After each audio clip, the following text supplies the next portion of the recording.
कहीं पर निगाहें तो कहीं पर निशाना, इसका मतलब आप लोग जानते हैं? अगर जानते हैं तो हमें कमेंट करके बताएं। तो दोस्तों नमस्कार, मैं हूं आपके साथ आशीष आर्यन। आप देख रहे हैं वंदे विहार। फेसबुक पर इस वीडियो को देख रहे हैं तो हमारे पेज को फॉलो करें, यूट्यूब पर देख रहे हैं तो हमारे चैनल को सब्सक्राइब करें। मैंने यह बात क्यों कही कि कहीं पर निगाहें तो कहीं पर निशाना। खैर, अभी बिहार में सत्ता परिवर्तन का कवायद बहुत तेजी से हो रहा है। हो क्या रहा है कि लगभग हो ही गया मान लो, लेकिन लोकसभा का चुनाव नजदीक है। तो क्या नीतीश कुमार जी को डराया गया? जो आप लोगों को भी पता है कि लगातार वह मुद्दा बीजेपी उछालती रहती है।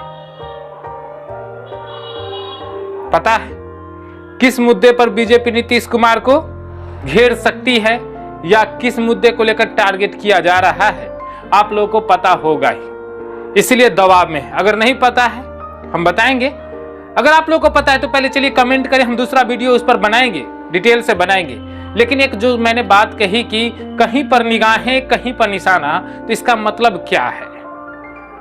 इसका मतलब यह है, देखिए जो बीजेपी है या संघ है जो देश में है, वह क्या कर रही है? मुसलमानों को डराने का काम कर रही है। मुसलमानों को डराने का काम कर रही है, यानी कि एक तरह से कहिए तीर जो है वह मुसलमान की तरफ है। लेकिन क्या टारगेट मुसलमान नहीं है? यहां पर टारगेट मुसलमान नहीं है। तो आप सोचेंगे भाई टारगेट कौन है? तो टारगेट यहां पर एससी एसटी ओबीसी के लोग हैं, यानी कि दलित, महादलित, पिछड़े और अति पिछड़े टारगेट। अब सोचेंगे भाई दलित, पिछड़े, अति पिछड़े और महादलित, इसका क्या संबंध हो गया मुसलमान से?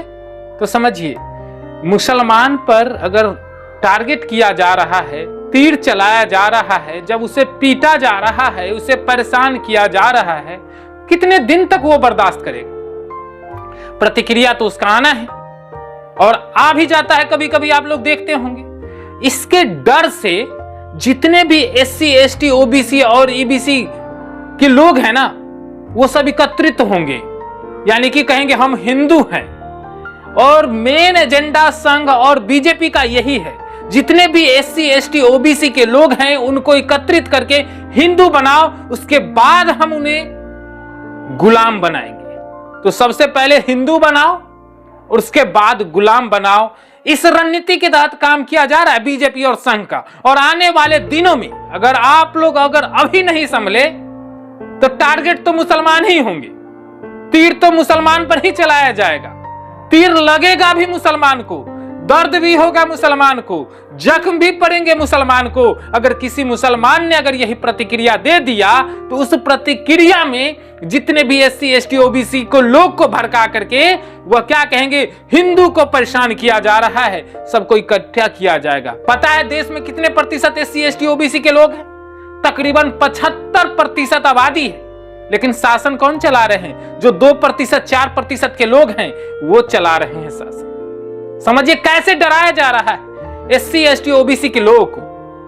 अगर नहीं संभले, नहीं सवाल किया शिक्षा के ऊपर। आपको पता है कुछ दिन पहले ही 16 साल से कम उम्र के बच्चे को कोचिंग जाने पर रोक लगा दिया गया। गरीब के बच्चे जो स्कूल में, सरकारी स्कूल में अपने बच्चे को पढ़ाते हैं, उसके बाद स्कूल भेजने के बाद काम करने चले जाते हैं, जिनके माता शिक्षित नहीं है, अशिक्षित हैं, वो अपने बच्चे को अगर 100 रुपया पेट काट काट कर उनको पढ़ाने के लिए भेजते हैं, अब उस पर रोक लगा दिया। यानी कि अनपढ़ रहेगा इंडिया तभी तो गुलाम बनेगा इंडिया।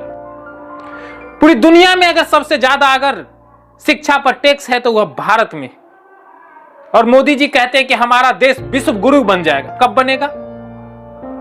अनपढ़ रहेगा तब बनेगा विश्व गुरु, बनेगा विश्व गुरु, क्योंकि गुरु मानेगा अनपढ़ को ही ना। साधु संत ऐसे जो भी हैं पाखंडी लोग, उनको बनाना चाहते हैं आप। तो मैं फिर से एक बार आपको कह रहा हूं, एससी एसटी ओबीसी की आबादी पूरे देश में तकरीबन 75% है। और नहीं तो बिहार में जो गणना हुआ है, जातीय गणना, उस आधार से भी आप आंकड़े लगा सकते हैं। टारगेट तो मुसलमान है, तीर मुसलमान पर चल रहा है, लेकिन असली हकीकत तो सिर्फ और सिर्फ एससी एसटी को हिंदू बना करके उनको गुलामी के जंजीरों में बांधना है, क्योंकि उनकी संख्या तो कम है मुस्लिम की। असली तो खेल 75% को गुलाम बनाने की चल रही है पूरे देश में। और आने वाले समय में अगर आप नहीं संभले, 2024 के चुनाव में अगर आपने सही ढंग से वोट नहीं किया, तो समझिए आने वाले समय में आप नहीं तो आपके बच्चे, नहीं तो उसके बच्चे फिर से गुलामी की जंजीर में बढ़ेंगे, जिस तरह से अंग्रेजों ने हम पर सैकड़ों साल राज किया। आपको क्या लगता है? कमेंट करके बताएं कि वास्तव में बीजेपी का यही खेल है। हाँ, मैंने बात किया था कि नीतीश कुमार जी पर कौन सा है, उसका भी मैं आपको जवाब दे देता हूं। नीतीश कुमार पर किस लिए नीतीश कुमार जी दबाव में है, तो आप लोगों को पता होगा कि नीतीश कुमार पर जो केस तकरीबन 1000 करोड़ घोटाला का है, कौन सा घोटाला है नहीं पता, तो चलिए हम बता देते हैं। और उसके बाद यह आप लोग इस वीडियो को ज्यादा से ज्यादा लोगों तक शेयर करें, क्योंकि उसी तरह दबाव में ही सिर्फ इधर से उधर जाने का, जब जो आदमी, सोचिए थोड़ी सी बात, जो आदमी प्रधानमंत्री बनने का, उसकी पार्टी का पूरा लोग सपना, उसके जो नेता हैं वो सपना दिखा रहे थे कि आप प्रधानमंत्री बनिएगा, क्या आप बीजेपी में जाकर वो प्रधानमंत्री बन जाएंगे या प्रधानमंत्री जी के पिछलग्गू बन के रहेंगे? अपनी जान बचाने के लिए जेल जाने के डर से वो बीजेपी से हाथ मिला रहे। सब लालू नहीं हो सकता, इसलिए लालू को लालू कहा जाता है। बीजेपी लालू यादव जी के साथ जितना भी प्रताड़ना करना हो किया, सहते गए, लेकिन नीतीश कुमार के पास वो कैलिबर नहीं है कि बीजेपी से लड़ सके। वो सिर्फ और सिर्फ एक ही है, वो है लालू प्रसाद यादव। इस वीडियो को ज्यादा से ज्यादा लोगों तक शेयर करें, कमेंट करें और अपनी प्रतिक्रिया जरूर दें। कम से कम एक लोग अगर अपनी प्रतिक्रिया देकर इस वीडियो को शेयर कर देंगे तो पता चलेगा कि वास्तव में लोग अभी भी जागरूक हैं। आप अलग अलग सोशल मीडिया के प्लेटफॉर्म पर इस वीडियो को देख सकते हैं, और जहां पर भी यह देख रहे हैं वहां पर हमें फॉलो और सब्सक्राइब करना ना भूलें। धन्यवाद।